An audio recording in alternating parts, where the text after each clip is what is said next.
Comment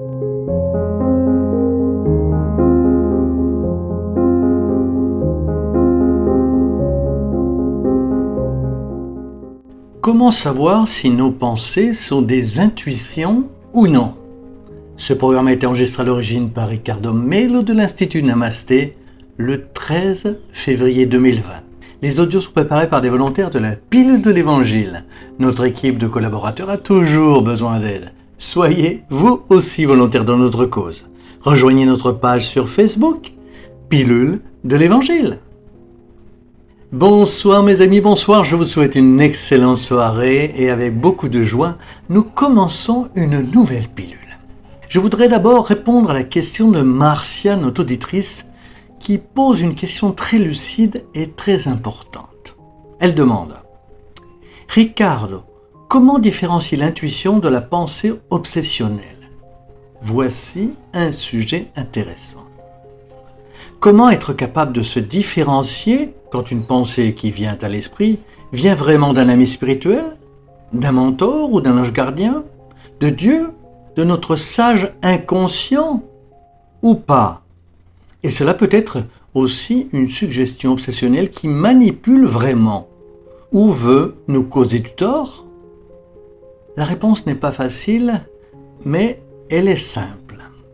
Il n'est pas aisé pour nous de nous identifier, car nous avons besoin d'abord de bien nous connaître. Nous avons naturellement besoin de travailler notre légèreté intérieure pour voir existentiellement avec plus de clarté.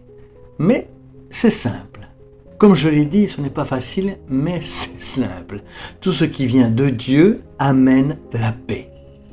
Souvenez-vous des paroles de Jésus. Un bon arbre ne peut pas porter de mauvais fruits. Un bon arbre ne porte que de bons fruits. Alors, vous recevez une intuition. Lorsqu'une idée vous vient à l'esprit, lorsque vous avez un problème ou vivez une situation, la première chose que vous devez remarquer, c'est quel est le sentiment immédiat que vous avez avec cette intuition ou suggestion. Ressentez-vous de la paix ou de l'angoisse? Normalement, nous ressentons de la paix. Je ne parle pas de cette paix commode, mais d'une vraie paix qui se ressent dans le corps. Ce n'est pas non plus la paix que vous essayez de vous convaincre que quelque chose est bien. Vous vous sentez bien, c'est tout.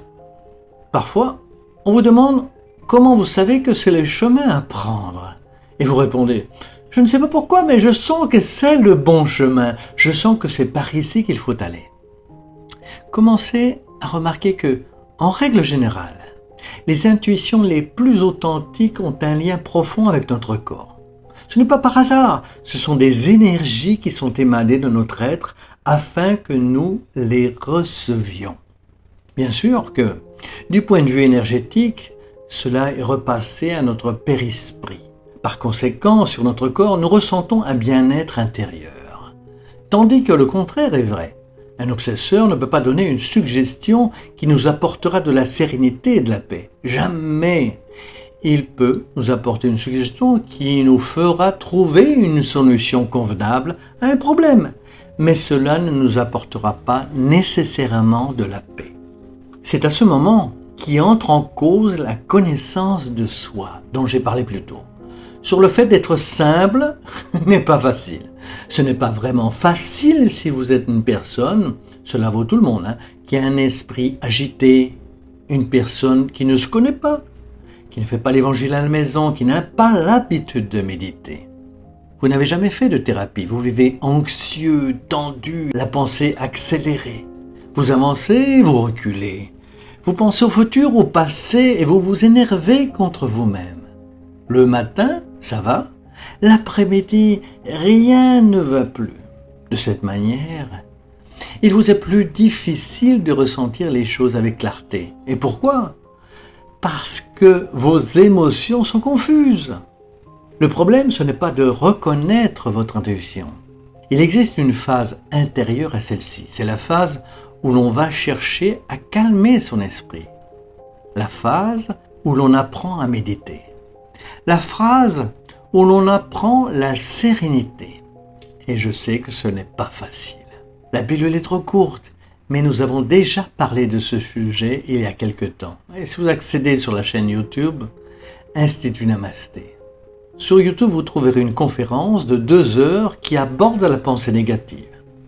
Nous parlons beaucoup de ce sujet par ici, mais il est important que vous fassiez votre part, parce que si vous ne calmez pas votre esprit, vous n'arriverez pas à vous connecter avec votre énergie intérieure, même s'il est à côté de vous. Elle est d'ailleurs certainement à côté de vous.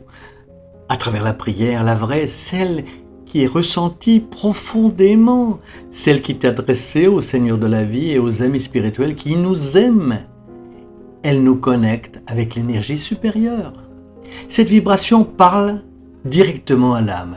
Elle nous donne la direction à suivre et, par conséquent, elle nous rend plus forts pour dire non aux mauvaises habitudes et naturellement aux situations dont nous devons absolument nous éloigner. C'est un processus de la connaissance de soi qui ne se fait pas du jour au lendemain, mais qui est à la portée de celui qui désire vraiment s'améliorer et devenir un être humain plus évolué spirituellement.